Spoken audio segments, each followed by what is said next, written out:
I started an online relationship with my boss. Meeting up in person, yeah, that's never gonna happen. She has no idea that the person she's been flirting with online is one of her employees. Lately, my boss has been in a terrible mood. Everyone in the office has noticed, and the tension is palpable. Even the usual slackers have been on their best behavior, barely daring to check their phones. She's been working overtime like a machine, and of course, no one dares to leave before her, so, we've all been stuck at the office until 11 or 12 at night. I've got dark circles under my eyes, and my skin is starting to break out. But here's the kicker, I'm probably the only one in the company who knows why she's so irritable. It's because my boss just got dumped. And, well, the person who dumped her is me. She just doesn't know it yet. It all started with my 2-year online relationship. We met on a forum. She had posted a thread titled, "Why can't I find a partner?" Curious, I clicked in. Her post read, female, 5 feet 9 inches, 99 pounds, 25 years old, Ivy League graduate in management science and engineering, currently a VP at a Fortune 500 company, earning a 7-figure salary. I own a house, a car, and I'm gorgeous. Still single. What am I doing wrong? The comments were ruthless. Obvious bait post. Move along. Seriously, a 25-year-old VP, either it's daddy's company or it's daddy's company. Come on, at least make your lies believable. Amused, I left a comment. Maybe it's your looks. Why not post a picture? I didn't think much of it and logged off. A few hours later, she sent me a private message. Hi, can I send you the photo privately? I was confused but intrigued. Sure, I replied, figuring this could be entertaining. A moment later, a photo popped up. I nearly spat my coffee all over my desk. 5 feet 9 inches, yeah, maybe in her dreams, she looked closer to 5'2". The photo was a poorly angled mirror selfie. She had her face partially covered,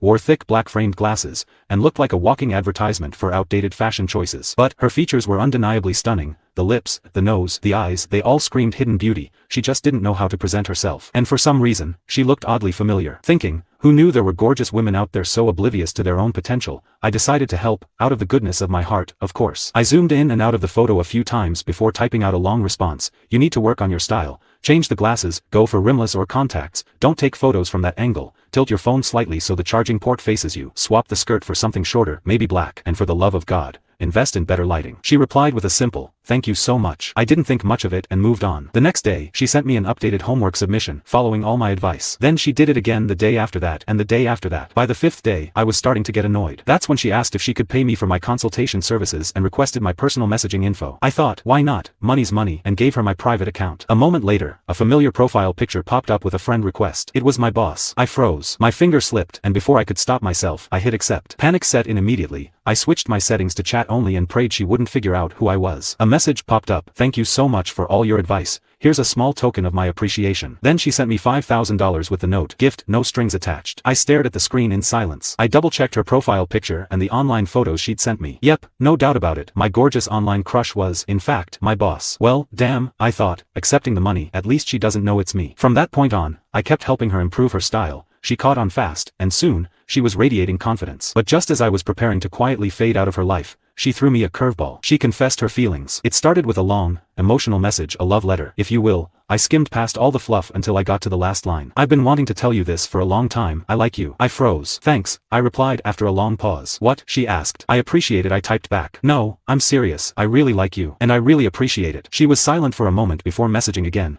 Can I at least have a chance to pursue you? I didn't reply. That night, I couldn't sleep. The next morning, she started sending me good morning messages, then good afternoon messages, then good night messages. She kept me updated on her day like we were already dating. I'm heading to work. I just got to the office. I'm about to start a meeting. Her persistence was unique, to say the least. I half-heartedly responded here and there, and somehow, that only encouraged her more. A month later, things took an unexpected turn. I was scrolling through social media, admiring photos of models, when I accidentally shared one with her instead of my buddy. God, she's gorgeous. I'd totally lick the screen, I wrote, followed by, here's the video. She replied almost instantly, a question mark. By the time I saw the message, it was already too late to unsend it. Sure, appreciating beauty is human nature, but for some reason, I felt a pang of guilt. Then, she suddenly sent a message. Is this your type? Attached was a video. It looked freshly recorded at a gym, not the overly sculpted type of body, but smooth, pale skin with a beautifully defined V-line disappearing just below her workout shorts. As for up top, let's just say, it was pink. The person in the video seemed a little shy. By the end of the clip, her face was flushed bright red. I was hooked. Got more? Send me another, I replied instantly. She hesitated but eventually sent a few more videos, each one more dazzling than the last. I admit, I was completely seduced by her beauty. Who would have thought that my boss, who always carried herself with such restraint and composure, could be so, well, like this in private? How do I describe it? It was strangely thrilling. Just as I was thoroughly enjoying myself, another message popped up. If you agree to be my boyfriend, I'll send you videos like this every day, as many as you want. People spend their lives chasing 4 things: money, power, fame, and beauty. The first 3 don't mean much to me, but the last one, that's my kryptonite. Well, I guess I could consider it, I replied. After all, it was just an online relationship, right? Of course, I set some ground rules: no public announcements, no changing profile pictures, no video calls, and absolutely no meeting in real life. She wasn't thrilled about the conditions but eventually agreed. And that's how it started. We dated online for 2 years. As she got better at styling herself and presenting her beauty,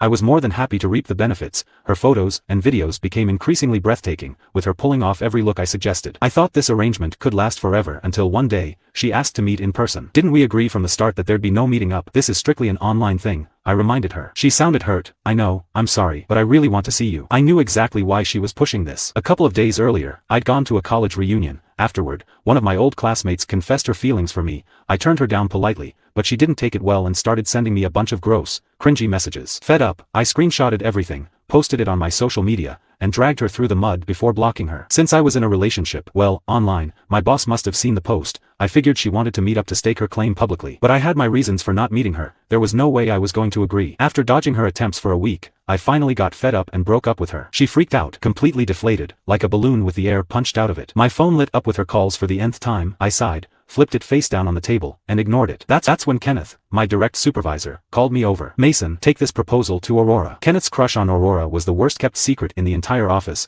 Normally, he'd jump at any excuse to see her, but lately, she'd been in a terrible mood. The last time he tried comforting her, she snapped at him so hard he practically fled the room. I winced. Kenneth, isn't this a bit above my pay grade? Shouldn't you be the one to just do it, man? Don't make me repeat myself. Fine. Even though I'd basically seen all of Aurora online, meeting her in person was still nerve-wracking, especially at work, where she was known for being strict, sharp-tongued, and downright intimidating. I hesitated, and then picked up my phone. Since breaking up with her, she'd been bombarding me with apologies. I hadn't responded, not because I didn't care, but because I needed to cool things down. I quickly typed out a message. We don't have to break up, but can you please just behave? I really don't like it when people break promises. Her reply came instantly. Baby, you're finally talking to me. I'll never do it again, I promise. She even added a crying puppy emoji. I sighed, steeling myself before knocking on her office door. There was a moment of silence before I heard her clear her throat and say, "Come in." Her red nose caught my attention the moment I stepped in. Had she been crying? She noticed my gaze and awkwardly tapped her desk, dropping off the proposal. Leave it here and head back. Her tone was noticeably softer than usual. If this were any other day, she'd have snapped at me for going over Kenneth's head. Still, the proposal wasn't up to her standards and got sent back for revisions. Naturally,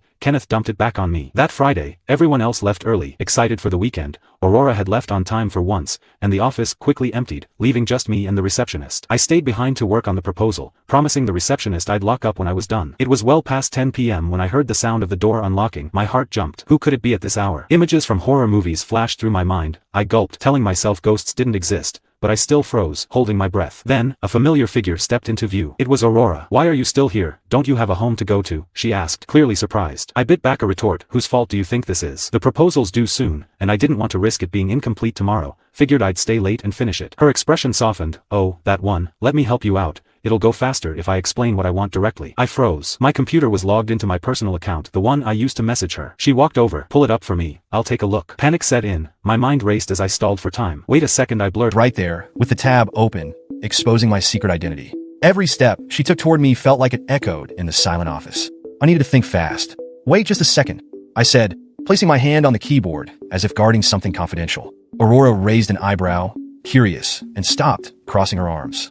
"Why the rush, Mason? What are you hiding?" Her voice had a playful tone that, under different circumstances, might have been charming. But here, it only added to the tension. "It's not that, it's just the file isn't ready yet.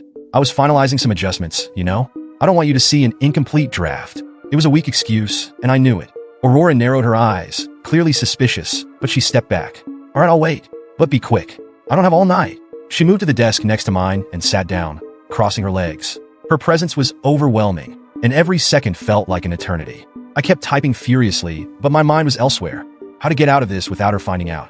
I needed a distraction. "Aurora, are you sure you want to review this now? You look exhausted. Maybe we could go over it tomorrow, with fresh minds?" It was a shot in the dark, but to my surprise, she let out a small sigh and uncrossed her arms. "You're right. I am tired, but I can't leave things unfinished. You know how I am." Her eyes met mine, and for a moment, it felt like there was something deeper in her words. While she spoke, I realized that her intensity didn't come just from work. It was something personal. Maybe it was about the breakup, or perhaps it was the pressure she put on herself. Either way, it gave me an opening. "All right, give me 5 minutes, and I'll send you a preliminary version to review at your convenience." I quickly opened another tab and created a fake draft with some generic ideas. It wasn't brilliant, but it would buy me time. She nodded, but her expression was still strange, as if she wanted to say more. "Mason, can I ask you something? Her voice was low, almost hesitant, which was rare for her. Of course, I was expecting something work-related, but what she said next caught me completely off guard. Why did you break up with me? Was it something I did? Was it me? Her eyes locked onto mine, vulnerable in a way I'd never seen before. She wasn't the tough, confident boss anymore. This was Aurora, the woman I knew online, open and hurt. I felt a lump form in my throat. I could lie, come up with some excuse, but something in her expression disarmed me. Aurora, it wasn't you. I felt like things were moving too fast. That maybe we crossed some boundaries we shouldn't have. She looked down, biting her lower lip. I see. But you never gave me a chance to fix it. You just cut everything off suddenly. Do you know what that did to me? I didn't know how to respond. There was no justification that could fix this. But before I could say anything, she stood up. It doesn't matter. It's in the past. Let's focus on work, okay? Her posture shifted back to the composed boss. But the way she avoided my gaze said this wasn't resolved for her. I handed her the improvised draft, and she reviewed it silently. Every time her eyes moved across the text, I braced myself for the worst. Finally, she spoke. It's not bad. It could work with some adjustments. I'll send it to Kenneth as it is. Good night, Mason. She left without looking back, leaving the room in oppressive silence. I sat down, exhausted, staring at my computer screen. My secret identity was safe for now, but something told me it wouldn't stay that way for long. Aurora was perceptive, and I knew she wouldn't let things go as they were. She wanted answers, and sooner or later, she'd find out the truth. And when she did, I had no idea how she'd react. But for now, I just wanted to forget everything and go home. As I packed up my things, a notification popped up on my phone. It was a message from Aurora. I still think you're hiding something. But whatever it is, I'll find out.